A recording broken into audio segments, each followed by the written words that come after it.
আল্লাহ রাসূল সাল্লাল্লাহু আলাইহি সাল্লাম, আমাকে মির্গির অসুখ রয়েছে, যখন আমার মির্গির অসুখটা উঠে যায় তখন আমি বেপরদা হয়ে যাই, আমার ঈমান চলে যায়। হে আল্লাহ রাসূল সাল্লাল্লাহু আলাইহি সাল্লাম, আপনি একটু আমার জন্য দোয়া করে দিন যাতে করে আমার এই মির্গির অসুখটা ভালো হয়ে যায়।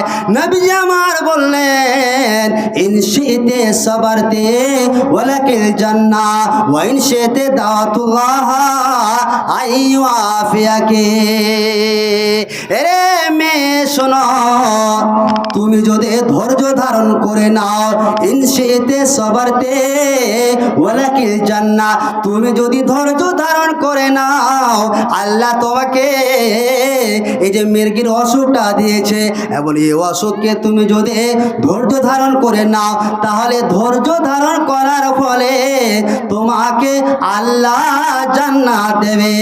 আর যদি তুমি চাও, ওয়াইনশিতে দাওয়াতুল্লাহ আইওয়াফিয়াকে, আমি তোমার জন্য দোয়া করে দেব, আর দোয়া করে দিলে হতে পারে আল্লাহ তোমার মির্গির অসুখটাকে ভালো করে দেবে, কিন্তু এতে জান্নাত গ্যারান্টি নেই। মা বোনেরা আমার, উম্মে সুলাইম থেকে যে সন্তানটা হয়েছিল, সে সন্তানটা অসুখ হয়ে যায়, এবং অসুখের ফলে সেই সন্তানটা মারা যায়। আবু তালহা বাড়িতে এনে উম্মে সুলাইম কত চতুর মহিলা ছিলেন, কত ভাগ্যবতী মহিলা ছিলেন, কত ঈমানদার মহিলা ছিলেন। উম্মে সুলাইম বাড়িতে ঘোষণা করে দিলেন, ওরে আমার পরিবারের লোকেরা শোনো, এই মৃত্যুর খবরটা আবু তালহাকে আমি ছাড়া কেউ বলবে না। এবার উম্মে সুলাইম ওই মৃত্যু বাচ্চাটাকে ঘরের এক কোণাতে সুন্দর একটা কাপড় পরিয়ে দিয়ে রেখে দিল। রেখে দেওয়ার পরে ওই বাচ্চাটা ওইখানে রয়েছে। আর সন্ধ্যার টাইমে যখন আবু তালহা বাড়িতে আসলেন, মা বোনেরা আমার, উম্মে সুলাইম তখন কি করল, উম্মে সুলাইম বাড়িতে রয়েছে, নিজেকে সৌন্দর্য করে তুলল। আবু তালহা বলছেন উম্মে সুলাইমকে, হে আমার প্রিয়তমা স্ত্রী, আমার বাচ্চার খবর বলো, আমার বাচ্চার অবস্থা এখন কি রয়েছে বলো। উম্মে সুলাইম বলছে, হে আমার স্বামী শুনুন, আপনার ছেলে আগের থেকে অনেকটাই ভালো রয়েছে, আপনার ছেলে দেখুন আরাম করতেছে। উম্মে সুলাইম সুন্দরভাবে নিজেকে সুসজ্জিত করে তুললেন। নিজেকে সুসজ্জিত করে তোলার পরে আবু তালহা উম্মে সুলাইমের দিকে আকর্ষণ হয়ে গেলেন। আকর্ষণ যখন হয়ে গেলেন, তখন উম্মে সুলাইমের সাথে সহবাস হয়ে গেল, মিলামেশা হয়ে গেল। মিলামেশা হওয়ার পরে যখন বুখারীতে হাদিসে রয়েছে, যখন গোসল করে আসলো, ফরজ গোসল করে আসলো, ফরজ গোসল করে আসার পরে উম্মে সুলাইম বলছে আবু তালহাকে, হে আমার প্রিয় স্বামী শোনো, আপনাকে যদি কোনো ব্যক্তি টাকা ধার দেয়, ধার দেওয়ার পরে কিছুদিন পরে যদি আপনার কাছ থেকে টাকাটা চাই, তাহলে আপনি টাকাটা দেবেন, এটা শোভনীয় না টাকা দেবেন না, না এটা শোভনীয় বলুন। আবু তালহা বলছে অবশ্যই টাকা দিতে হবে, এটা শোভনীয়। তখন উম্মে সুলাইম দেখুন কত চতুর মহিলা, বলছেন তাহলে তুমি তোমার স্বামীর মৃত্যুর ব্যাপারে ধৈর্য ধারণ করো। এই দেখুন, তখন আবু তালহা মন খারাপ হয়ে গেল, আমাকে তুমি এখন বলছো, আগে বলতে। এবার এই পুরো ইতিহাসটা, স্বামী স্ত্রী পুরো ইতিহাসটা, ফজরের নামাজ পড়তে গেলেন, নামাজ পড়ার পরে নবী সাল্লাল্লাহু আলাইহি সাল্লামকে পুরো ইতিহাসটা শোনালেন। নবী সাল্লাল্লাহু আলাইহি সাল্লাম শুনে বলছেন, লাআল্লাহ আইয়ুবারিকা লাকুমা ফি লাইলাতিকুমা।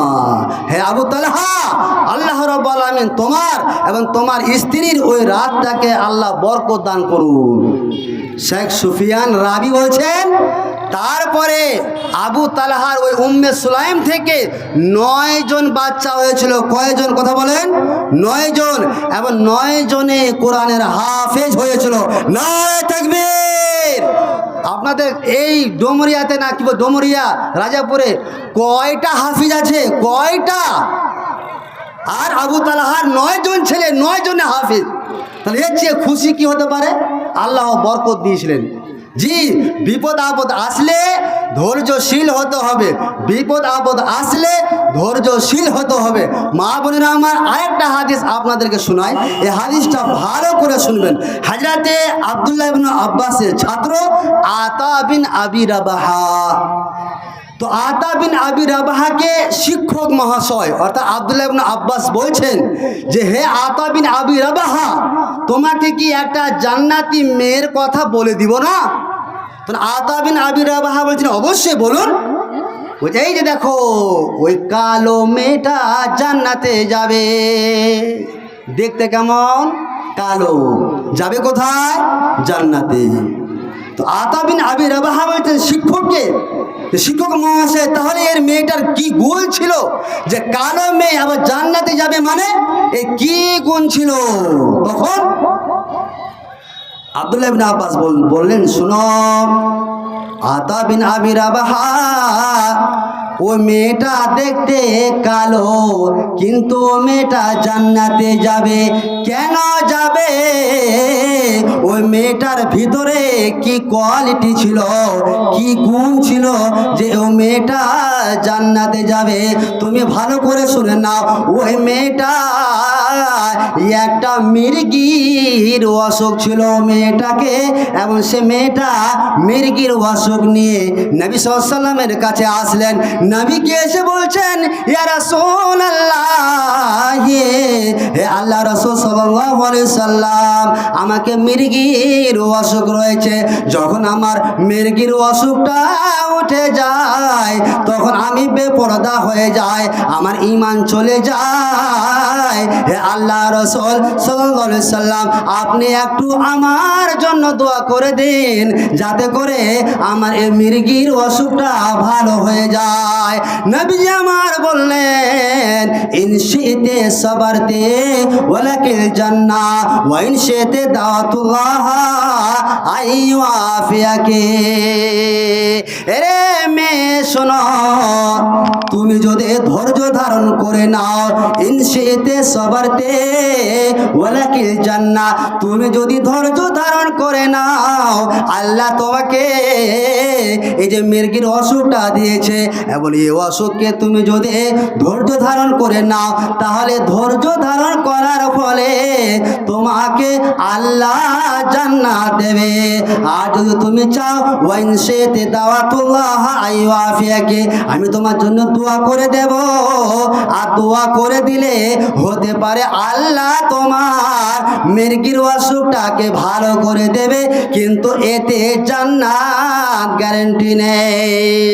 মেয়েটা চিন্তায় পড়ে গেল, আরে ধৈর্য ধারণ করলে জান্নাত, আর দোয়া করলে তো আমার ভালো হবে, ওতে গ্যারান্টি নাই। মেয়েটা চিন্তা করতে করতে বলছেন, ইয়া রাসূলুল্লাহ সাল্লাল্লাহু আলাইহি ওয়াসাল্লাম, হে আল্লাহর নবী সাল্লাল্লাহু আলাইহি ওয়াসাল্লাম, শুনুন, আপনি বললেন ধৈর্য ধারণ করলে জান্নাত রয়েছে, আর যদি দোয়া করে দিই তাহলে ভালো হয়ে যাবে। তাহলে আপনি জান্নাতের ব্যাপারটা দেখুন, যাতে করে আমি জান্নাত পাই। তাহলে কি করতে হবে? আমি যে মির্গির অসুখটা আমার রয়েছে, এই অসুখটা যখনই উঠে যায়, আপনি আল্লাহর কাছে এতটুকু দোয়া করেন, এই অসুখটা যখন উঠে যাবে তখন আমি যেন বেপরদা না হয়। এ দেখুন ঈমান।